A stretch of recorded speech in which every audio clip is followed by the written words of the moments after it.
అదే RTV app వార్తల్ని క్షణాల్లో చదివే అవకాశం ఉంటుంది. ఒక న్యూస్ పేపర్, ఒక టెలివిజన్ ఛానల్ మీ చేతుల్లో ఎప్పుడు ఉంటాయి.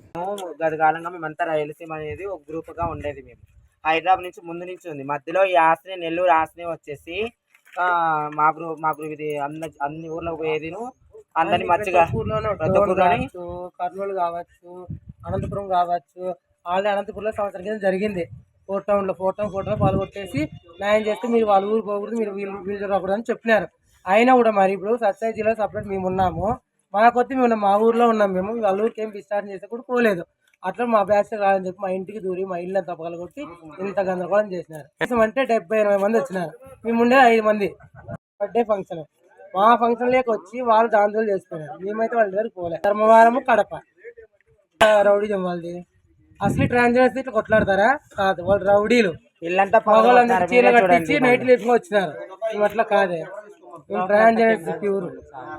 అది అందరికీ తెలుసు, జనాలకు తెలుసు, ప్రజలకు తెలుసు. ఎవరు నకిలీ ఏం తెలుసు, ఎవరు అసలు ఏం తెలుసు. మొత్తం వాళ్ళందరూ నకిలీ వాళ్ళే, ట్రాన్స్జెండర్స్ కాదు.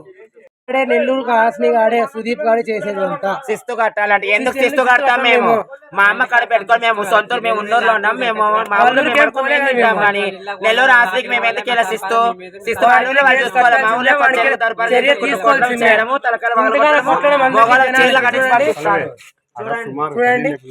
ట్రాన్స్జెండర్ కి ఇప్పుడే గౌరవం లేదని ఎంత బాధపడుతున్నారు ట్రాన్స్జెండర్. కొందరు సగం మంది మంచి వాళ్ళకు ఇట్లా చేసే వాళ్ళందరికీ చెడుకోరు.